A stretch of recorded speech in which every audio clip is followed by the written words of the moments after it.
जय श्री कृष्ण। आपका मेरी चैनल में स्वागत है। हनुमान जयंती चैत्र शुक्ल पक्ष पूर्णिमा तिथि यानी कि आज के दिन मनाई जाएगी। यह हनुमान जी की पूजा का विशेष दिन है। इस दिन हनुमान जी का आशीर्वाद प्राप्त किया जा सकता है। हिंदू धर्म में भगवान श्री राम के भक्त बजरंग बली को 7 चिरंजीवियों में से एक माना जाता है। ऐसा कहा जाता है कि वो कलयुग में भी वह जीवित है। उनकी कृपा से जीवन के सारे सुख दुख दूर हो जाते हैं। हिंदू धर्म में हनुमान जी की पूजा का विशेष महत्व माना गया है। मान्यता है कि प्रभु की प्रतिदिन उपासना करने से साधक के बड़े से बड़े कष्टों का निवारण होता है। दरअसल बजरंग बली को अष्ट सिद्धियां और 9 निधि का वरदान प्राप्त है। इनके प्रभाव से वह सभी भक्तों की विपत्तियों को समाप्त करते हुए जीवन में खुशियाँ बढ़ते हैं। शास्त्रों में संकट मोचन को ऊर्जा, शक्ति, ज्ञान, भक्ति और बल का प्रतीक माना गया है। वह भगवान राम के सबसे बड़े भक्त भी है, इसलिए उनकी उपासना से प्रभु श्री राम का आशीर्वाद भी मिलता है। इस दौरान हनुमान जी को प्रसन्न और उनकी विशेष कृपा पाने के लिए हनुमान जन्मोत्सव को सबसे शुभ माना गया है। कहा जाता है कि हनुमान जी के भक्तों का शनिदेव अनिष्ट नहीं करते हैं, इसलिए शनिदेव की कृपा प्राप्त करनी हो तो हनुमान जी को पहले प्रसन्न करना चाहिए। इस बार शनिवार के दिन ही हनुमान जयंती है, यानी हनुमान जी को प्रसन्न करके शनिदेव की कृपा दृष्टि प्राप्त करने का बेहतरीन अवसर है। हनुमान जयंती जब मंगलवार या शनिवार के दिन होती है तो इसका महत्व कई गुना बढ़ जाता है। यह दोनों ही दिन हनुमान जी को समर्पित है। इस दिन हनुमान जी का विशेष आकर्षण श्रृंगार किया जाता है। इसी दिन देश भर के निर्भीत हनुमान जी के मंदिर में हनुमान चालीसा या सुंदरकांड का पाठ, भजन, व्रत, दान, पाठ, कीर्तन किए जाते हैं। इसी दिन मंदिर में दर्शन करने खास तौर पर भाविक भक्तगण की बहुत भारी भीड़ लगी रहती है। हनुमान जयंती के दिन सुबह सूर्योदय से पूर्व स्नान करना चाहिए और मन पवित्र एवं घर की साफ सफाई भी अच्छी करनी चाहिए। इस दिन हनुमान जी के समक्ष व्रत का संकल्प लेना चाहिए। इस दिन पीला या फिर लाल रंग का वस्त्र धारण करना शुभ होता है। हनुमान जयंती के दिन हनुमान जी को सिंदूर में चमेली का तेल मिलाकर चोला चढ़ाए।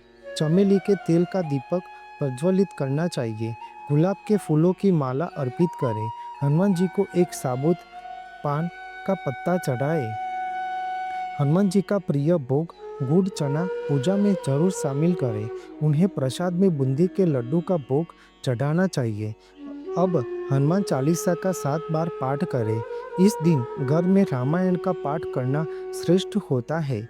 आरती के दिन बाद जरूरतमंदों को यथाशक्ति वस्त्र, अन्न, धन का दान देना चाहिए।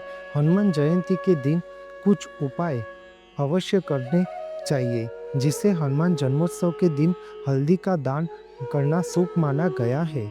मान्यता है कि इस दिन हल्दी का दान करने से आर्थिक स्थिति अच्छी होती है और घर में शुभता का आगमन होता है। हनुमान जन्मोत्सव और अनाज का दान करना लाभकारी माना गया है। मान्यता है कि इस दिन अनाज का दान करने से आय के नए स्रोत बनते हैं और माँ लक्ष्मी का आगमन होता है। हनुमान जन्मोत्सव पर लड्डू का दान करना अत्यंत शुभ माना गया है। हिंदू धर्म की मान्यताओं के अनुसार इस दिन लड्डू का दान करने से नौकरी में बढ़ोतरी मिलती है और धन का आवक बढ़ता है।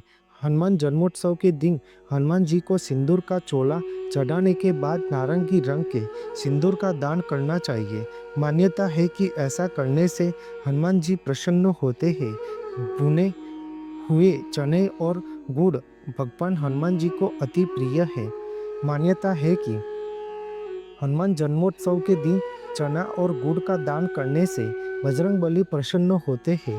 हनुमान जयंती के दिन बूंदी और गाठिया प्रसाद के तौर पर छोटे बच्चों को वितरित करना चाहिए।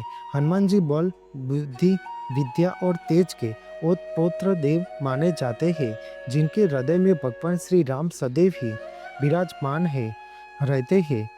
जिनका बल और पराक्रम अतुलनीय है। ऐसे हनुमान जी के जन्मदिन को ही हम हनुमान जयंती के रूप में सारे देश भर में बड़े हर्षोल्लास और उल्लास के साथ मनाते हैं और इसका हमारे जीवन में विशेष महत्व माना गया है। हनुमान जी ऐसे ही पराक्रमी और तेजवान बुद्धिमान होने के कारण भाविक भक्तगण उन्हें संकट में बहुत प्रार्थना करते हैं और हनुमान जी अपने भक्तों की हर मनोकामना पूर्ण करने करते हैं और सदाई के लिए रक्षा करते हैं। बोलो बजरंगबली की जय। आपको मेरी यह माहिती अच्छी लगी हो तो मेरे चैनल को लाइक शेयर कमेंट सब्सक्राइब करें और बेल आइकन को दबाना ना भूलें। जय स्वामी नारायण।